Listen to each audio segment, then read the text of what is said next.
Welcome to my channel. இன்றைக்கி வந்து எப்படி வந்து let's prepare a jackfruit, அதை வந்து எப்படி ஜாக் ஃப்ரூட் வந்து நம்ம ப்ரிப்பேர் பண்ண போகிறோம்னு நாங்கள் பார்க்கலாம். இது வந்து ஒரு பேராகிராஃபே இருக்குது.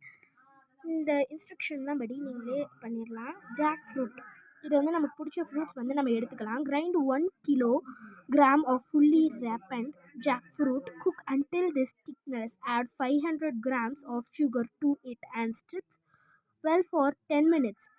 Allow it to cool for some times and add some spoon of lemon juice after it is cooled down.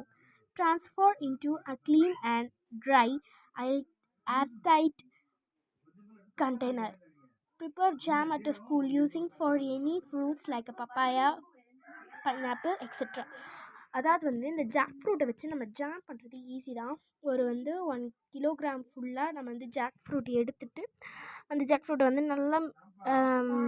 நல்லா மிக்சியில் போட்டு அரைச்சிக்கணும். நல்லா இப்படி அரைச்சோடனே அதில் 500 grams வந்து நம்ம இது சுகர் போட்டு அந்த பேனில் வச்சு நம்ம மிக்ஸ்டு பண்ண ஜாக் ஃப்ரூட்டையும் இந்த சுகரையும் மிக்ஸ் பண்ணிவிட்டு நல்லா மிக்ஸ் பண்ணிகிட்டே இருக்கணும். அப்புறம் 1 spoon ஆஃப் லெமன் ஜூஸ். இந்த 3 திங்ஸை வச்சு சூப்பரான நம்ம ஜாக் ஃப்ரூட் ஜாம் பண்ணிடலாம். இல்லை வந்து strawberry, papaya, mango, pineapple, banana அந்த மாதிரி நிறைய பண்ணலாம். உங்களுக்கு வேணும்னா இதேமாரி பண்ணி பாருங்கள். அண்ட் இந்த இன்ஸ்ட்ரக்ஷனை படி நீங்களும் பண்ணுங்கள். அதிலிருந்து உங்களிடம் இருப்பது நன்றி, வணக்கம். மறக்காமல் இந்த வீடியோவுக்கு லைக், ஷேர், சப்ஸ்கிரைப் எல்லாம் பண்ணுங்கள்.